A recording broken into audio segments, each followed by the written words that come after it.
ఏ ఒక్కరికి కూడా లేదు, ఎమ్మెల్యే దగ్గర నుంచి కార్యకర్త దాకా. కారణం, ఏ గడపకు వెళ్ళినా కూడా వీళ్ళు ఎన్నికలకు ముందు ఇచ్చిన వీళ్ళ మేనిఫెస్టో సూపర్ 6లు సూపర్ 7లు ప్రజలు వీళ్ళకి ఇలా చూపించి, ఆ ఇంట్లో నుంచి ఒక చిన్న పిల్లాడు బయటకు వస్తాడు, నా 15,000 ఏమైంది అని అడుగుతాడు. ఆ ఇంట్లో నుంచి 2 పిల్లలున్నా 3 పిల్లలున్నా ప్రతి పిల్లాడు బయటకు వచ్చి ఆ తెలుగుదేశం పార్టీ ఇంటికి వచ్చిన తెలుగుదేశం పార్టీ నాయకుడిని కార్యకర్తను ఆ పిల్లాడు కూడా ప్రశ్నిస్తాడు, నా 15,000 ఏమైంది అని. వీళ్ళింటికి పోయినప్పుడు ఆ పిల్లల తల్లులు ప్రశ్నిస్తారు, నా 18,000 ఏమైంది అని చెప్పి.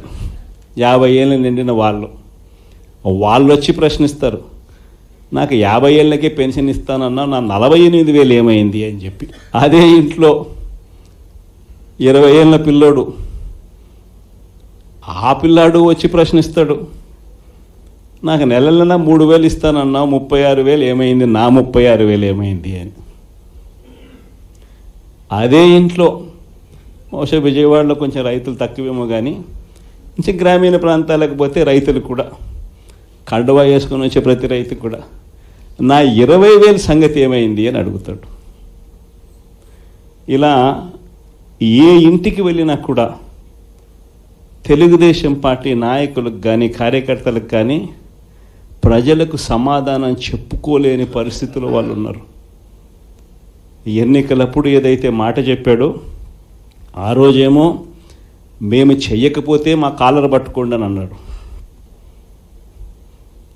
మరి ఈరోజు ప్రజలు కాలర్ పట్టుకుంటారేమో అని చెప్పి భయపడి రెడ్ బుక్ రాజ్యాంగం నడుపుతూ ఉన్నారు. ఈరోజు ఏమంటా ఉన్నారు, ఎన్నికలు అయిపోయిన 9 నెలల తర్వాత ఈరోజు ఏమంటా ఉన్నారు, సంపద సృష్టించడం ఎట్టనో నా చెవిలో చెప్తే నేను తెలుసుకుంటాను అంటున్నాను. ఇది వాస్తవాలు. ఇదే మాటలు ఎన్నికలకు ముందు నేను చెప్పా, చంద్రబాబు నాయుడు నమ్మడం అంటే చంద్రముఖిని నిద్ర లేపడమే అని. ఇదే మాటలు నేను ఎన్నికలప్పుడు చెప్పిన, చంద్రబాబు నాయుడు నమ్మడం అంటే పులి నోట్లో తలబెట్టడమే అని చెప్పి.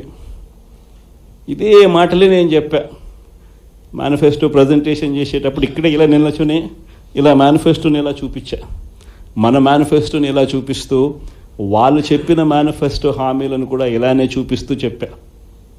ఇది సాధ్యమయ్యేటివి కాదయ్యా చంద్రబాబు నాయుడు చెప్పేటివి. రాష్ట్రానికి సంబంధించిన బడ్జెట్ ఇది, మనం చేస్తూ ఉన్న బటన్ నొక్కే కార్యక్రమం ఇది, దీనికే ఇంత డబ్బు ఖర్చు అవుతుంది. మరి చంద్రబాబు నాయుడు ఏమో 172,000 కోట్లు సంవత్సరానికి అయ్యే ప్రతిపాదనలు ఆయన చెప్తా ఉన్నాడు. సూపర్ 6లు మోసము, సూపర్ 7లు మోసము అని చెప్పి చెబుతూ మనమేం చేయగలుగుతాము అన్నది కూడా ప్రజలకు అర్థమయ్యేట్టుగా కూడా మేనిఫెస్టో సందర్భంగా కూడా చెప్పడం జరిగింది.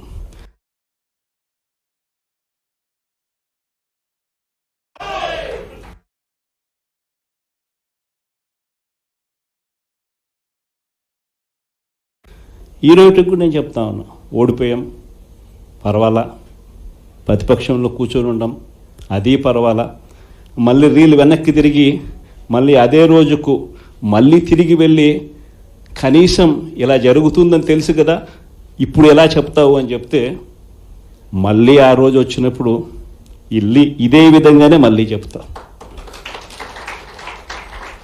ఎందుకనంటే రాజకీయాలలో విలువలు, విశ్వసనీయత అన్న పదానికి అర్థం అదే. ఎన్నికలు ఎప్పుడొచ్చినా కూడా అదే విలువలు, అదే విశ్వసనీయత అన్న ఒకే ఒక్క పదం మీద మళ్ళీ వైఎస్ఆర్సీపీ మళ్ళీ అఖండ మెజారిటీతో మళ్ళీ గవర్నమెంట్. కానీ ఈసారి ఫామ్ చేసినప్పుడు మాత్రం ప్రజలకు చంద్రబాబు నాయుడు నైజం పూర్తిగా అర్థమైపోతుంది. కాబట్టి మనల్ని మళ్ళీ 30 ఏళ్ళు అక్కడే కూర్చోబెట్టే విధంగా కూడా ప్రజలు ఖచ్చితంగా అడుగులు వేస్తారన్న నమ్మకం నాకుంది. ఎందుకంటే ఈరోజు ఒకవైపున ఇచ్చిన హామీలన్నీ కూడా పక్కకి వెళ్ళిపోవడం అన్నది ఒక ఆస్పెక్ట్ అయితే, రెండో ఆస్పెక్ట్ ఏమిటి అని అంటే ప్రతి వ్యవస్థ నిర్వీర్యమైపోయింది. కేవలం చంద్రబాబు నాయుడు గారి ప్రభుత్వం రాక మునుపు మన ప్రభుత్వం ఉన్నది. మళ్ళీ మన ప్రభుత్వంలో ఎలా ప్రతిదీ కూడా ఎలా పగడ్బందీగా ఎలా జరిగింది, చంద్రబాబు నాయుడు ఎందుకు చేయలేకపోతున్నాడు? ఈ చర్చ ప్రతి ఇంట్లోనూ కూడా జరుగుతూ ఉంది. ప్రతి పథకము కూడా ట్రాన్స్పరెంట్గా పారదర్శకంగా ప్రతి ఇంటికి చేర్చే పరిస్థితి నుంచి ఈరోజు అన్ని కొలాప్స్. కేవలం 9 నెలలు. ఒకవైపున వ్యవస్థలన్నీ కొలాప్స్, మరోవైపున ఏది చూసినా స్కామే. ఏ గ్రామంలో చూసినా బెల్ట్ షాపులు. ఎమ్మెల్యే దగ్గరుండి ఆక్షన్ పాడిస్తూ ఉన్నాడు. 2 లక్షల 3 లక్షల నీ ఇష్టం. ఆ 2 లక్షలు కట్టడానికి పోలీసులు సపోర్ట్ చేస్తారు, దగ్గరుండి మద్యం అమ్మేట్టుగా.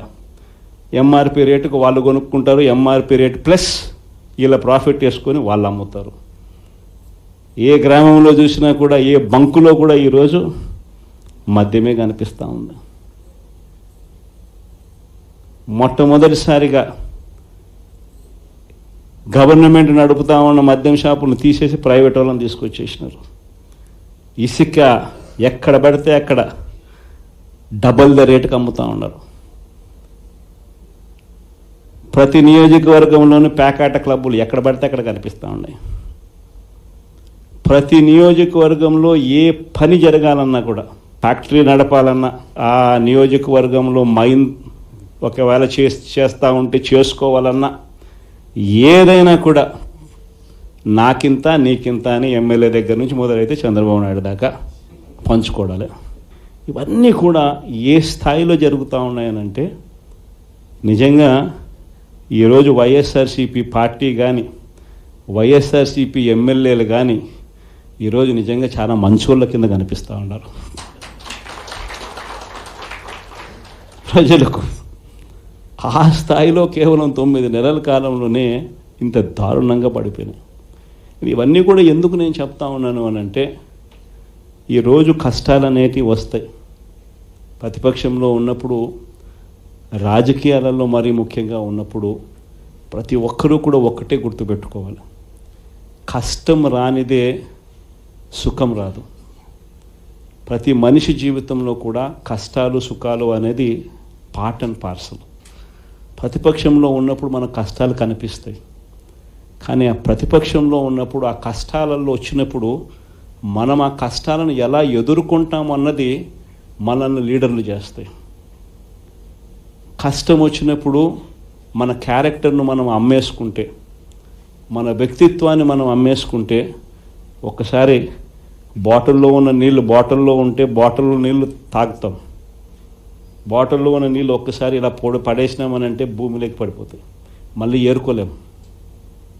క్యారెక్టర్ కూడా అలాంటిదే. ఒక్కసారి విడిచిపెట్టేసినాము అని అంటే మళ్ళీ దాన్ని ఏరుకోలేం. ప్రజల్లో చులకనవుతాం, ప్రజల్లో పలచనవుతాం. ఇది ప్రతి ఒక్కరూ కూడా గుర్తుపెట్టుకోండి. కష్టాలు అన్నటివి ఎల్లకాలం ఉండవు. ఎవరికి ఏ కష్టం వచ్చినా కూడా నా కథ గుర్తు తెచ్చుకోండి. 16 నెలలు నన్ను జైల్లో పెట్టినారు. నా మీద కేసులు వేసింది కూడా మళ్ళీ ఎవరో కాదు, అటు కాంగ్రెస్ ఇటు తెలుగుదేశమే. నా పిటిషన్లో ఎవరు పిటిషనర్స్ అంటే అటు కాంగ్రెస్ ఎమ్మెల్యేలు, ఇటు తెలుగుదేశం పార్టీకి సంబంధించిన నాయకులు. కేవలం రాజకీయంగా ఎదుగుతున్నాను అని ఒకే ఒక కారణంతో దొంగ కేసులు బనాయించారు. 16 నెలలు జైల్లో పెట్టినారు. కానీ ఏమైంది? బయటికి రాలా? ముఖ్యమంత్రి కాలా?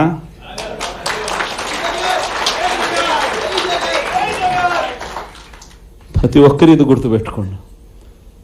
ఎవరికైనా ఇంతే. మహా చేస్తే వీళ్ళు ఏం చేయగలుగుతారు? దొంగ కేసులు పెడతారు,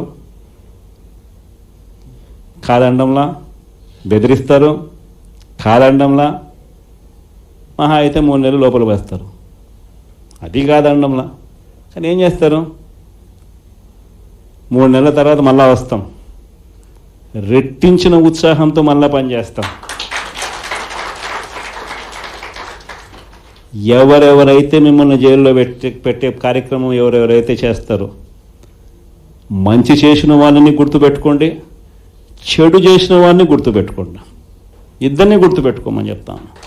ఊరికే చూస్తూ ఊరుకోం. వైఎస్ఆర్ కాంగ్రెస్ పార్టీ బ్రతుకుతుంది.